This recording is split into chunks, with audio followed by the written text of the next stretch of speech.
Hello friends, welcome to my YouTube channel Infotainment. So today we'll discuss some important current affairs.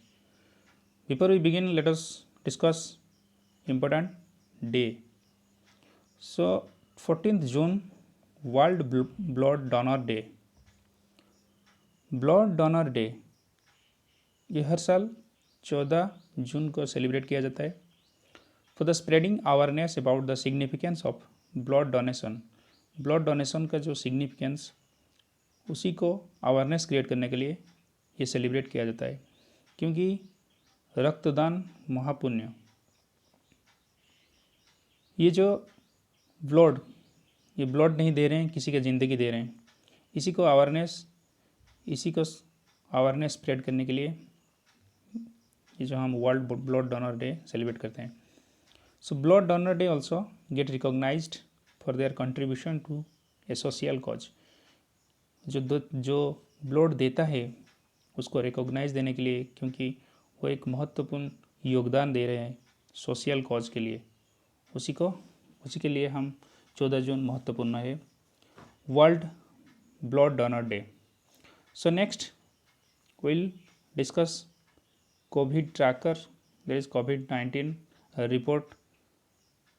Confirm cases 2,97,535 cases, जिसमें active cases हैं 1,41,842 and cured case 1,47,195 cases cured है, जो कि अच्छी बात है, क्योंकि हमारा जो क्योर्ड ज़्यादा दिन ब दिन ज़्यादा से ज़्यादा हो रहे हैं, जो कि मोर देन 50%।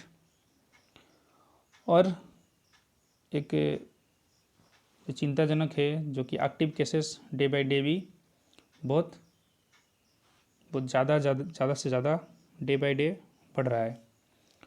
और एक बात जो कि डेथ केसेस 396, ये सबसे ज़्यादा एक दिन का केसेस अभी तक रहा है 396। As usual Maharashtra leading and followed by Tamil Nadu and Delhi.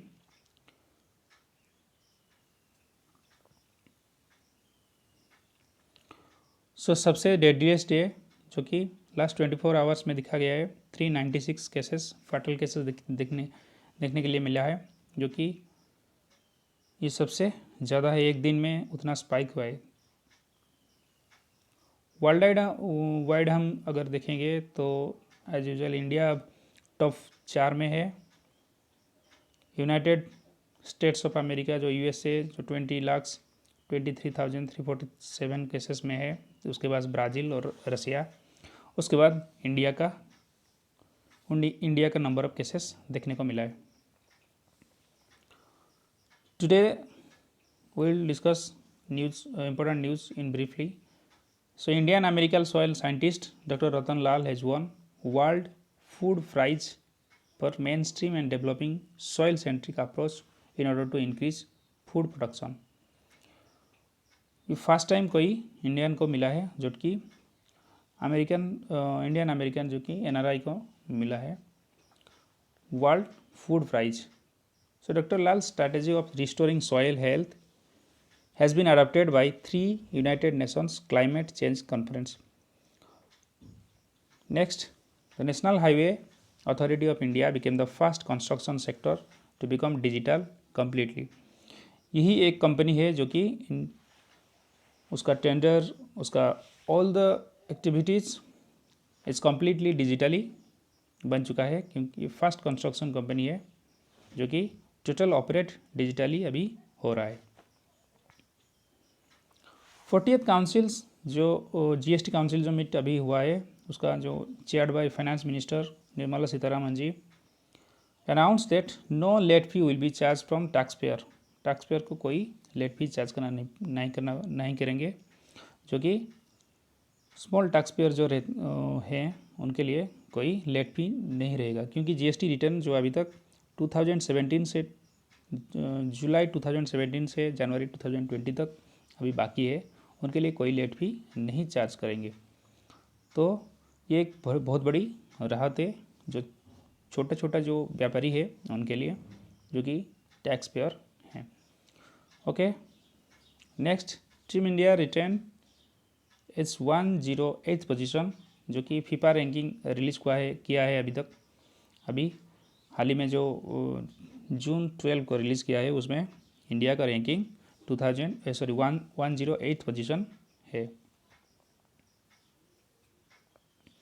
Himachal Pradesh chief minister Jairam Thakur recently launched Panchavati योजना, जो कि सीनियर सिटीजन के लिए है, रूरल एरिया का सीनियर सिटीजन के लिए। इसमें सीनियर सिटीजन्स के लिए जो पार्क बनेगा, उसमें they will spend their leisure hour, जो कि गार्डन में घूमने के लिए, वो गार्डन पार्क के लिए घूमने के लिए जाएंगे। तो this scheme is to be implemented under मनरेगा MGNREGA, Mahatma Gandhi national rural employment guarantee योजना, और उसमें 100 parks will be developed. So ये मनरेगा अंडर में चलेगा। ये स्कीम जो लॉन्च हुआ है, तो ये बहुत इंपॉर्टेंट है। इसलिए पंचवटी योजना ये सीनियर सिटीजन के लिए, तो ये याद रखना। नेक्स्ट है Andhra Pradesh chief minister Jaganmohan Reddy recently launched Jagananna Chedodu. ये जो स्कीम है, ये financial assistant to barbers, tailors and washerman, क्योंकि ये लोग भी कोविड-19 की वजह से बहुत परेशान में हैं, क्योंकि उनका धंधा जो है ऑलमोस्ट बंद हो गया है। तो इसीलिए उनको एक फाइनेंशियल असिस्टेंस दिया गया है। हम हर कोई गवर्नमेंट एग्रीकल्चर के लिए देख रहा है, अदर MSME सेक्टर बिजनेसमैन के लिए देख रहा है, लेकिन ये जो छोटा व्यापारी है और ये बार्बर्स, टेलर्स और वाशरमैन जो हैं, उनके लिए ये स्कीम लॉन्च किया गया है, जिसमें 1000 पर पर्सन स्कीम से मिलेगा। The third phase of Saurashtra Narmada Avataran irrigation, जो सावनी जो स्कीम है, जो Gujarat chief minister Vijay Rupani launch किए हैं, ये थर्ड फेज, जिसमें 115 डैम्स को जो नर्मदा नदी का जो पानी से फिल किया जाएगा बाय अगस्त 15, 2020 एंड मार्च 2021। तो इसके बीच में ये नर्मदा नदी का जो पानी उसमें फिल किया जाएगा। तो याद रखना, सावनी ये स्कीम है गुजरात गवर्नमेंट का, उनका जो चीफ मिनिस्टर विजय रूपानी ये थर्ड फेज का लॉन्च किए हैं, जो अगस्त 15 से मार्च 2021 तक चालू रहेगा। Government of India had recently announced that the import duty on bamboo sticks is to be increase from 10% to 25%। तो बाम्बू स्टिक का जो इम्पोर्ट ड्यूटी ये बढ़ा दिया गया है, 10% है 25% कर दिया गया है, जो कि डायरेक्टली इम्पैक्ट पड़ेगा अगरबत्ती इंडस्ट्री में। तो इसकी वजह से जो गवर्नमेंट को जो एक्सपेक्टेड है 1 लाख न्यू जॉब क्रिएट होगा, क्योंकि जो PM मोदी जो अनाउंस किए थे आत्मनिर्भर भारत के लिए, उनके लिए जो इंडियन मेड जो बाम्बू के लिए ये बढ़ावा देगा। तो इसीलिए जॉब क्रिएट करेगा, ये 1 लाख जॉब क्रिएट करेगा। सो अकॉर्डिंग टू KVIC जो Khadi and village industry commission, उसके लिए according to them 1 lakh job will be created for this move. Next, the deep submergence rescue vehicle DSRV was inaugurated at the Visakhapatnam complex. तो ये जो deep submergence rescue vehicle जो रहता है, ये डिज़ाइन ऐसे किया गया है जो कि क्विकली मोबिलाइज कर सकते हैं रोड की थ्रू से या एयर की थ्रू से। ये बहुत कम कंट्री में है, जो कि ऑलमोस्ट 40 कंट्रीज का ये रेस्क्यू जो रहता है, जो सबमराइन के रेस्क्यू व्हीकल रहता है, उसमें इंडिया एक अभी शामिल हुआ है। उसमें हमारा जो आएगा, जो भी सामान इसमें आएगा, या फिर जो रेस्क्यू व्हीकल थ्रू में जो भी सामान जाएगा, उसके लिए जल्दी से हम क्विकली जो मोबिलाइज कर सकते हैं रोड या एयर की थ्रू से। Next, the nature resource division of the popular Springer nature recently release nature index. तो नेचर इंडेक्स रिलीज हुआ है, जिसमें इंडिया का रैंकिंग 12th रैंकिंग हुआ है। तो अदर्स जो कंट्री टॉप में है USA, China, Germany, UK and Japan, याद रखना। तो US government recently released international religious freedom report 2019। International religious freedom report 2019 ये बहुत इंपॉर्टेंट है। इंडिया हैज़ रेज्ड इस कंसर्न ओवर द रिपोर्ट, क्योंकि इंडिया इसमें एग्रीड नहीं किया है, जो कि ये जो रिपोर्ट जो रिलीजियस फ्रीडम की रिपोर्ट जो रिलीज़ किया है उसके लिए।